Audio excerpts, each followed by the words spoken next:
এই মুহূর্তে আমার মনে হয় যে আমাদের একটা বিবেচনার বিষয়। চট্টগ্রাম বন্দরের যে নিউমোরিং টার্মিনাল যে প্রতিষ্ঠানকে দেওয়ার কথা বলা হচ্ছে, ডিপি ওয়ার্ল্ড বলা হচ্ছে এটা একটা দুবাই ভিত্তিক কোম্পানি, কিন্তু প্রকৃত অর্থে এটা মার্কিন কোম্পানি। আর দুবাই হলেই কি, মধ্যপ্রাচ্য তো পুরোটাই সাম্রাজ্যবাদীদের পায়ের নিচে। পুরো আরব বিশ্বের নেতাদের সামনে, তাদের মানে নাকের ডগায় এবং চোখের সামনে ফিলিস্তিনকে পিষে ফেলছে। কোন আরব নেতা কথা বলছে? দেখছেন আপনারা কোন আরব নেতারা কথা বলছে? বরঞ্চ কাতার থেকে শুরু করে বিভিন্ন রাষ্ট্রই তো সাম্রাজ্যবাদীদের বড় বড় ঘাঁটি। তো কাজে মধ্যপ্রাচ্য ভালো তারা পারফর্ম করছে, চালাচ্ছে, তাই বলে আমাদের এইখানেও চালাক, ওইভাবে এটাকে সহজভাবে দেখার অবকাশ নাই। এবং সবচেয়ে মানে আমাদের কাছে অবাক লাগে, এই আপনার প্রতিষ্ঠানকে ডেকে এনেছিল বা একে ভোট দেওয়ার জন্য বন্দোবস্ত করেছিল সালমান এফ রহমান শেখ হাসিনার আমলে। তো এই সরকার কেন সেটা কন্টিনিউ করবে? আমরা তো শেখ হাসিনা দেশ বিক্রি করে, দেশ ধ্বংস করে ফাঁসিবাদী ব্যবস্থা কায়েম করেছে, তার বিরুদ্ধে আন্দোলন করে হটাইলাম। তো এখন এই বন্দর, অন্য অনেক দিক শেখ হাসিনার খারাপ, কিন্তু বন্দর যে উদ্যোগ নিয়ে গেলে, ব্যবস্থাপনা নিয়ে গেলে, এইটা আমরা শেখ হাসিনারটাকেই ভালো বলছি, মানে এইটা শেখ হাসিনারটা আমরা রাখতেছি। এইটা তো আসলে আমি মনে করি যে এটা দ্বিমুখী এবং দ্বিচারিতা। এইটা আমরা কোনোভাবেই আশা করি না। এবং হ্যাঁ, আপনি যদি ইন্টারন্যাশনাল কোন প্রতিষ্ঠানকে দেন, আপনি ওপেন টেন্ডারে দেন, প্রতিযোগিতার মধ্যে দিয়ে আপনি কোন প্রতিষ্ঠানকে চুজ করেন। একটা প্রতিষ্ঠানকে তো আপনি ডিপিএম মানে ডাইরেক্ট এইভাবে দেওয়া, যেটা শেখ হাসিনা দিয়ে গেছে। শেখ হাসিনা তো আমরা দেখেছি যে আপনার ওই ঝুড়ির ডিমের মতো কিছু ভারত রাখতে চেয়েছিল, কিছু চায়না রাখতে চেয়েছিল, আবার মার্কিন যুক্তরাষ্ট্রকে মানে সবসময় তুলো করেছে, আবার তাদেরকেও সালমান এফ রহমানকে দিয়ে ম্যানেজ করতে চেয়েছিল, সাবের হোসেন চৌধুরীদেরকে দিয়ে ম্যানেজ করতে চেয়েছিল। তারা তো ম্যানেজ করে থাকতে চেয়েছিল। আমরা তো চাই না বাংলাদেশকে বানরের রুটির মতো একটা ভাগ বাটোয়ারার ক্ষেত্র বানিয়ে কেউ এখানে ক্ষমতায় থাকবে এবং কেউ ক্ষমতা গ্রহণ করবে। সেই কারণে আমরা পরিষ্কারভাবেই মনে করি বাংলাদেশের মানুষ, বাংলাদেশের সচেতন রাজনৈতিক দল, এখানে বিভিন্ন রাজনৈতিক দলের নেতৃবৃন্দ আছে, বিএনপি সহ সবাই বলছে, এমনকি সামরিক বাহিনীও বলছে যে বন্দর কিংবা করিডোরের মতো সিদ্ধান্ত এটা নির্বাচিত সরকার সিদ্ধান্ত গ্রহণ করবে বা এলে সিদ্ধান্ত হবে। সেই জন্য সামরিক বাহিনীকে ভিলেন বানানো হচ্ছে। যে সেনাবাহিনী 5ই অগস্টের পূর্বেই বলতে গেলে কার্যত ছাত্র জনতার আন্দোলনের পক্ষে একটা অবস্থান নিয়েছে, এবং রাজনৈতিক দলগুলো এখন সত্যি কথা বললে, যেহেতু আমার ওপেন প্ল্যাটফর্মে কথা তো বাইরে যাচ্ছে, সব মানুষ দেখতে পারবে, শুনতে পারবে। একজন সাধারণ মানুষ যেভাবে রাষ্ট্রকে দেখে, একজন রাজনৈতিক নেতা সে তো সেইভাবে রাষ্ট্র ওইভাবে সাদাসিধেভাবে দেখে না, তার অনেক কিছু চিন্তা করতে হয়। বাংলাদেশের একটা বিশাল প্রতিবেশী রাষ্ট্র, কথা বললেই তো হবে না, তার সাথে আপনি যুদ্ধ করতে পারবেন। কি আছে আপনার? ঢাল নাই, তলোয়ার নাই, নিধিরাম সর্দার। পাকিস্তানে তো পারমাণবিক বোমা আছে, আপনার কি আছে? তবে আমাদের সেই ক্ষেত্রে যে কৌশলগত অবস্থানগুলো নেওয়ার প্রয়োজন, সেই ক্ষেত্রে এখন যে এই সরকারের অত্যন্ত যে দুর্বল ভিত্তি, দেশের মধ্যে 5ই অগস্ট কেন্দ্রিক একটা রাজনৈতিক ঐক্য তৈরি হলো, এখন সেটা নানান কারণে বিভাজন তৈরি হয়েছে। আর তৈরি হওয়াটা স্বাভাবিক, কারণ 5ই অগস্ট লক্ষ্য ছিল হাসিনাকে পতন করানো। এখন হাসিনার পতন ঘটেছে, এখন সবাই যার যার পলিটিক্যাল আদর্শ নিয়ে, কর্মসূচি নিয়ে রাজনীতি করবে। স্বাভাবিকভাবেই সবাই ক্ষমতায় যেতে হবে। আমার দল না পারলেও নতুন দল হলে আমিও চাবো আমি ক্ষমতায় যাই। তো কাজে এখানে একটা প্রতিযোগিতা থাকবে। সেখানে আপনারা এখন একেবারে চাইলেই আপনার আগের মতো আনকন্ডিশনাল ঐক্য এক জায়গায় দাঁড়িয়ে যাবে, ওইটা হবে না। এইটা দুনিয়ার রীতি। তারপরেও যতটুকু মৌলিক বিষয় ঐক্যমত্যে পৌঁছানো যায় আমরা সেই চেষ্টাটি করব। কিন্তু নির্বাচন যত পেছাবে তত ষড়যন্ত্র হবে। এখন দেখেন, নির্বাচন কোন দল ব্যক্তি দেরিতে চাচ্ছে। কারণ আমার দিয়ে যদি এক্সাম্পল দেন, এই সরকারের সব উপদেষ্টা তো ব্যক্তিগত আমাদেরকে চেনে, আমাদের কন্ট্রিবিউশন আছে, তারা জানে, তো আমাদের একটা মূল্যায়ন করে। সচিব, ডিসিএসপি সবাই একটা মূল্যায়ন করে, কারণ আমাদের জানে যে স্যাক্রিফাইসের ফলেই আন্দোলন বা তারা এই অবস্থানটাতে এসেছে।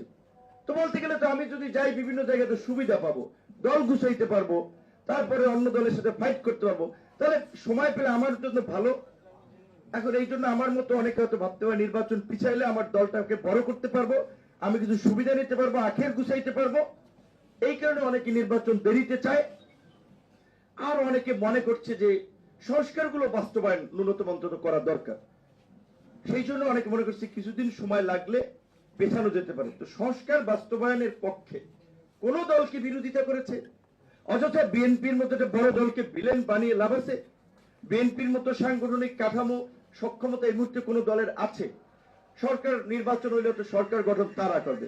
তাই হচ্ছে তাদের নেতারা রয়ের এজেন্ট, অমুকে দালাল, অমুকে এইটা করতেছে, এই সমস্ত কথা বলে সোশ্যাল মিডিয়াতে ওপেন প্ল্যাটফর্ম মানুষকে বিভ্রান্ত করা হচ্ছে। গতকালকে আমি বলছিলাম সালাউদ্দিন সাহেব এই আন্দোলনে দিল্লি থেকে আমাদের সাথে শিলং থেকে কন্টিনিউয়াসলি আমাদের সাথে যোগাযোগ করেছে, পরামর্শ দিয়েছে, অনেক কথা বলছি, এখানে বলছি না। তারে দেখলাম আমাদের বিশিষ্ট ইউটিউবার আবার আজকে আবারও গালি দিচ্ছে। দেখ গালি, ওটা নো ম্যাটার। তার দ্বারা তো তার পরামর্শ পলিসি নিয়ে দামে রাজনীতি করলে আমার বলতে হবে যে এটা না বললে অকৃতজ্ঞতা হবে। 2 লাখ টাকা করে বোধহয় 3-4-8 লাখ টাকা দিয়েছে ছাত্রদের, সরাসরি তাদের কাছে পৌঁছানো হয়েছে, তাদের মোবাইল কিনে দেওয়া হয়েছে, তাদেরকে আপনার পৌঁছে দেওয়া হয়েছে। তারে মানুষ রয়ের এজেন্ট, সে রটাকে ট্রেনিং দিয়ে নাকি এখানে পাঠাইছে। এই সমস্ত বিভ্রান্তিগুলো যারা ছড়াচ্ছে এদের উদ্দেশ্যটা কি? সামরিক বাহিনী ক্ষমতা দখল করতে চাচ্ছে, এই করতেছে, ইউনুসকে নামাইতে চাইতেছে, এইগুলো বলে পাবলিক সেন্টিমেন্টকে উত্তেজিত করে এখানে একটা সংঘাত সৃষ্টি করার চেষ্টা করা হচ্ছে। এই বিষয়ে আমাদের সচেতন থাকা খুবই প্রয়োজন। এবং আমি যেটা বলছি, আমরা যেটা বলতে চাই, রাজনৈতিক সরকার, বিএনপি তো অলরেডি স্ট্যান্ড তার ক্লিয়ার। বন্দরের প্রশ্নে তারা এটা সঠিক মনে করে না, করিডোর দেওয়াকেও তারা সঠিক মনে করে না। সুতরাং বিএনপি নির্বাচিত সরকার আসলেও তো আশা করি এই বিষয়ে সিদ্ধান্ত নেবে না। তাহলে অন্তর্বর্তীকালীন সরকার, যেটা 4টা আমাদের জাতীয় সংলাপ হয়েছিল, 15ই আগস্ট সরকারি ছুটি থাকবে কি থাকবে না, যখন হিন্দুদের দুর্গাপূজা সেটি কিভাবে নির্বিঘ্নে করা যায় সংলাপ হয়েছিল, আপনার ভারতের অপপ্রচার নিয়ে সংলাপ হয়েছিল সবাইকে ডেকে। তাহলে বন্দর করিডোরের মতো স্পর্শকাতর বিষয়ে রাজনৈতিক দলগুলোকে একটু ডাকা যেত না, একটু আলাপ আলোচনা করা যেত না? আমরা প্রফেসর ইউনূসকে সম্মান করি, তার প্রতি আমাদের অগাধ শ্রদ্ধা ভালোবাসা, কিন্তু তার পুরো ক্যাবিনেটে একটা পলিটিক্যাল লোক নেই, একটা পলিটিক্যাল লোক নেই। রাষ্ট্র একটা বড় পলিটিক্যাল প্রতিষ্ঠান, এটা সমাজকর্মী, এনজিও কর্মী দিয়ে রাষ্ট্র চলবে না। রাষ্ট্র চালাইতে হলে রাজনীতিবিদদের দরকার আছে। আমরা যেটা শুরু থেকে বলে আসছিলাম, হয় অভ্যুত্থানে অংশীজনদের নিয়ে এদিকে জাতীয় ঐক্যমত্যের সরকার করেন, অথবা এই যে উপদেষ্টা পরিষদ আছে এটাকে পুনর্গঠন করেন। যাই হোক, জাতীয় সরকার পুনর্গঠন আপনারা করতে পারতেন। এখন এই যে ইশরাক হোসেন দেখছেন, আদালত রায় দিয়েছে উপদেষ্টা তাকে বসতে দেবে না, কারণ উত্তরে তার লোক বসাইছে পয়সা পাতি নিয়ে, কাজ বাজ ভাগ করে দিয়ে তাদের নেতা কর্মীদেরকে তৈরি করা, দক্ষিণটাও তাদের লাগবে। ইশরাক বসলে তো সমস্যা, তাহলে তো বিএনপি লোকের আধিপত্য থাকবে। এই যে ইশরাক সমর্থকরা যে 5-7 দিন ধরে আন্দোলন করলো, এখন আমরা জানি না আসলে প্রধান উপদেষ্টা এই ধরনের কথা বলেছে কিনা। আমার বিশ্বাস তিনি বলবে না, তিনি এত মানে কি বলবেন, এত ইম্যাচিউর লোক না, তিনি বলছেন আমি পদত্যাগ করবো। কিন্তু এইটা মার্কেটে ছাড়লো কারা? সমস্ত নিউজে এই বিভ্রান্তি প্রোপাগান্ডারা ছাড়লো কারা? এই নতুন দল, আমাদের ছাত্র বন্ধুদের কয়েকজন এনসিপি, তারা হচ্ছে সোর্স। বিবিসি নিউজ করছে, রয়টার্স নিউজ করছে, নিউ ইয়র্ক টাইমস নিউজ করছে যে চাপে, নির্বাচনের চাপে ইউনূস পদত্যাগ করবেন। কেউ কি তারা পদত্যাগ করার জন্য বলেছি? কোন দলকে আমরা বলি নাই।